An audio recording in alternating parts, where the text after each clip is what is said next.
13 June রাতের অন্ধকারে Israel আচমকা হামলা করে ইরানের রাজধানী তেহরানের পারমাণবিক কেন্দ্রে। আর ঠিক এর প্রতিবাদে একদিন পর ইরান পাল্টা ড্রোন হামলা চালায় ইসরায়েলের উপর। আমেরিকাও এই যুদ্ধে সরাসরি অংশ নেয় এবং ইরানের ফোর্ডো, ইস্পাহান এবং নাতাঞ্জ এই 3টে পারমাণবিক ঘাঁটিকে পুরোপুরি ধ্বংস করে দেয়। কিছুদিন আগে পর্যন্ত যে ইরান, ইসরায়েল এবং আমেরিকার যুদ্ধ চলছিল সেটা এতক্ষণ সংক্ষেপে বললাম। এবার আসছি এই ভিডিও টপিকে। কিছুদিন আগে যে আমেরিকা ইরানের উপর অ্যাটাক করলো, একটা সময় ছিল সেই আমেরিকার সাথে ইরানের সম্পর্ক ছিল বন্ধুত্বের।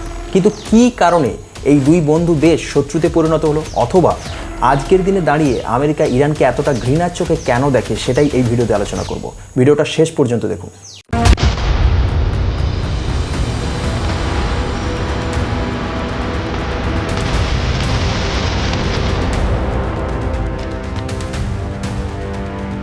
সময়টা ছিল 1901। এই সময় এক ব্রিটিশ বিজনেসম্যান উইলিয়াম ডি আর্কির কাছে একটা খবর আসে যে পার্সিয়াতে তেলের সন্ধান পাওয়া যেতে পারে। পার্সিয়া মানে ইরান, আগে ইরানকে পার্সিয়া বলা হতো। এই সময় উইলিয়াম ডি আর্কি সেই সময়কার ইরানের রাজার সাথে একটা এগ্রিমেন্ট করে। এগ্রিমেন্টে লেখা থাকে যে উইলিয়াম ডি আর্কি ইরানে 60 বছর পর্যন্ত তেলের সন্ধান চালাবে এবং যদি তেল পাওয়া যায় সেই তেল বিক্রি করে তার প্রফিট নিয়ে যাবে, আর সেখান থেকে 16% দেওয়া হবে ইরানকে। আর এই সময় উইলিয়াম ডি আর্কি একটা কোম্পানি তৈরি করে, যে কোম্পানিটার নাম ছিল অ্যাংলো পার্সিয়ান অয়েল কোম্পানি। যদিও এই কোম্পানির নাম পরবর্তীকালে চেঞ্জ হয়ে ব্রিটিশ পেট্রোলিয়াম রাখা হয়।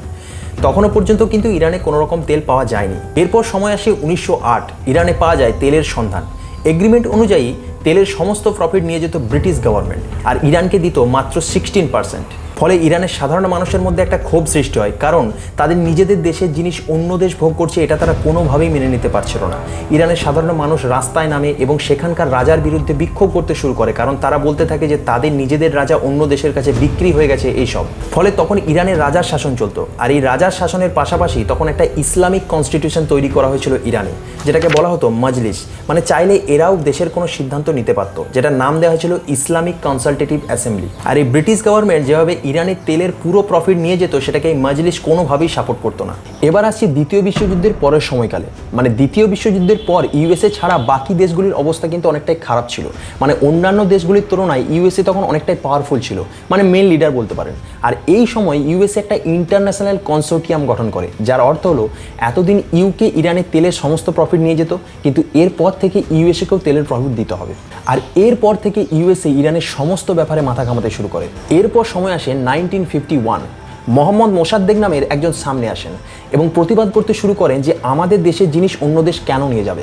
উনি বলেন যে আমাদের দেশের তেলের সমস্ত প্রফিট নিয়ে যাচ্ছে আমেরিকা, আর এটা আমরা কোনো মতেই মেনে নেব না। আর মোহাম্মদ মোসাদ্দেকের কথায় অবশ্যই একটা লজিক ছিল, কারণ সেই সময় একই ইরানের সাধারণ মানুষের অবস্থা দিন দিন খারাপ হচ্ছিল। তারা ঠিকমতো খেতে পেত না, পড়তে পেত না। তার উপর আবার ইরানের রাজা ইউএসএর সাথে হাত মিলিয়ে তাদের দেশের তেলের সমস্ত প্রফিট ইউএসএকে দিয়ে দিত।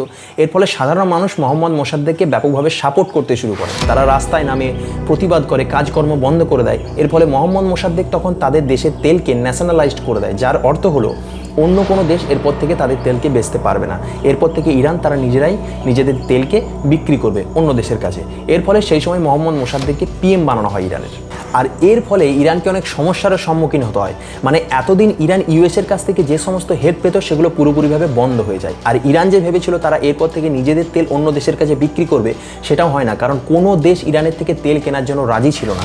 এর ফলে কি হয় না, ইরানের অবস্থা দিন দিন আরও খারাপ হতে থাকে। এরপর সময় আসে 1953। ইউএসের দরকার ছিল ইরানের তেল, কিন্তু সেটা পুরোপুরিভাবে বন্ধ হয়ে যায়। আর ইউএসএ এই সময় একটা প্ল্যান করে। ইউএসএ আর ইউকে মিলে ইরানি সিআইএকে পাঠায়।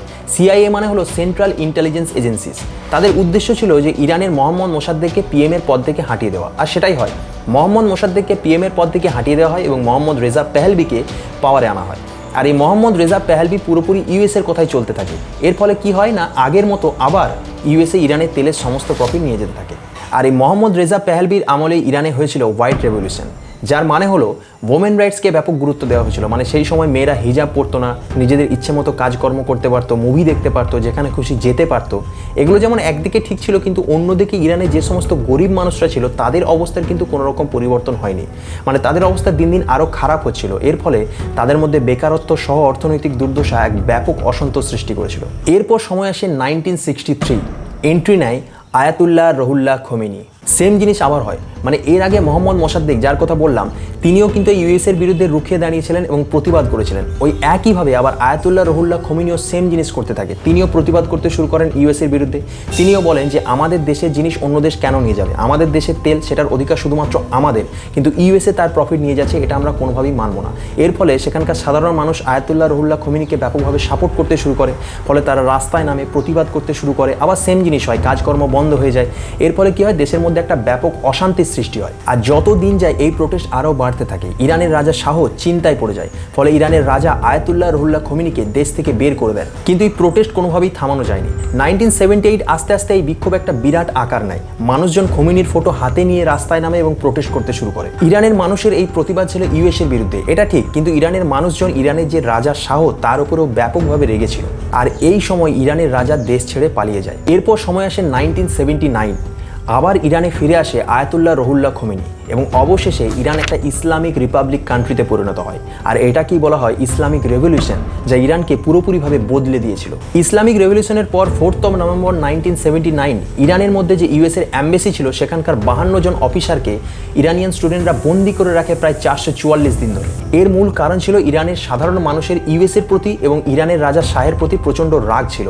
কিন্তু ইরানের রাজা শাহ আগেই ইরান ছেড়ে আমেরিকায় চলে গিয়েছিল ট্রিটমেন্টের জন্য। অবশেষে 20 জানুয়ারি 1981 সেই সমস্ত অফিসারদের রিলিজ করে দেওয়া হয় যাদেরকে ইরানে বন্দি করে রাখা হয়েছিল। এই ইসলামিক রেভলিউশনের ফলে ইউএসএ ইরানের প্রতি একটা ব্যাপক রাগ ছিল। একদিকে ইরানের মানুষ এই ইসলামিক রেভলিউশনকে তাদের একটা বড় জিত বলে মনে করছিল, কিন্তু অন্যদিকে আমেরিকা ইরানকে স্পন্সর অফ টেররিজম বলে আখ্যা দিয়েছিল। এমনকি 1980-তে যে ইরাক এবং ইরানের যুদ্ধ হয়েছিল সেটা তো আমেরিকা ইরাককে ব্যাপকভাবে সাহায্য করেছিল টাকা পয়সা এবং অস্ত্রশস্ত্র দিয়ে। এরপর সময় আসে 3 জুন 1989, আয়াতুল্লাহ রুহুল্লাহ খোমেনির মৃত্যু হয়। এরপর ইরানের সুপ্রিম লিডার হয় আলী খামেনি, যিনি আজও ইরানের সুপ্রিম লিডার। আর এরপর ইরান নিউক্লিয়ার বোম বানানোরও কাজকর্ম শুরু করে, কিন্তু ইরান যতবার নিউক্লিয়ার বোম বানানোর কাজকর্ম শুরু করেছে প্রত্যেকবার বাধা দিয়েছে আমেরিকা আর ইসরায়েল। এমনকি আজকের দিনেও আমেরিকা আর ইসরায়েল কখনোই চায় না যে ইরান একটা পারমাণবিক শক্তিসম্পন্ন দেশ হয়ে উঠুক। আর 13 জুন 2025 ইসরায়েলের আচমকা হামলার পর ইরানও হয়তো এটা মনে করছে যে তারা যদি পারমাণবিক শক্তিসম্পন্ন দেশ না হয়ে ওঠে তাহলে তারা কোনো দেশের থেকেই সেফ নয়, সেটা হোক আমেরিকা বা ইসরায়েল। তো এই ছিল ইরান এবং আমেরিকার স্টোরি। যদি মনে হয় যে এই ভিডিওর থেকে একটু ইনফরমেশন পেয়েছেন তো প্লিজ চ্যানেলটা সাবস্ক্রাইব করে দিন।